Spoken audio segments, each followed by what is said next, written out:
Release కి ముందు ఉన్న క్రేజ్ ఆయా స్టార్ హీరోలపై ఫ్యాన్స్ లో ఉండే ఆరాధనను అంత తేలిగ్గా తీసిపడేయలేం. కంటెంట్ ఎలా ఉన్నా పిచ్చ పిచ్చగా కలెక్షన్స్ రాబట్టేసే సినిమాలు కొన్ని ఉంటాయి. ముఖ్యంగా సూపర్ స్టార్ రజనీకాంత్ సినిమాలో ఇలాంటివి కనిపిస్తాయి. రజనీ నటించగా చివరిగా రిలీజ్ అయిన లింగాకు 150 కోట్లు రావడం అంటే అంతా రజనీకాంత్ మాయే. ఇందులో పిసరంతా కూడా ఆకట్టుకునే కంటెంట్ ఉండదు. ఆ తర్వాత కట్టిపడేసే కాన్సెప్ట్ కంటెంట్ తో వచ్చిన బాహుబలి 300 కోట్లకు పైగా షేర్ రాబట్టేసింది. నిజానికి బాహుబలికి సంబంధించిన ప్రతి న్యూస్ హాట్ టాపిక్.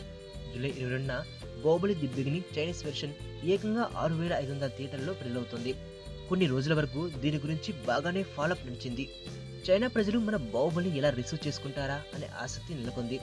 కానీ 2-3 రోజుల నుంచి ఇండియా మొత్తాన్ని కబాలి కమ్మేశాడు. ఎక్కడ బాహుబలికి సంబంధించిన అప్డేట్ పడ్డం లేదు. అంతా రజనీకాంత్ చేస్తున్న మాయే. ఇండియన్ ఫిల్మ్ హిస్టరీలో రాయదగ్గ బాహుబలి కూడా కబాలి ముందు చిన్నబోయినట్లుగా అనిపించడం లేదు. బలవంతుడు బలహీనుణ్ణి భయపెట్టి బతకడం ఆనవాయితీ.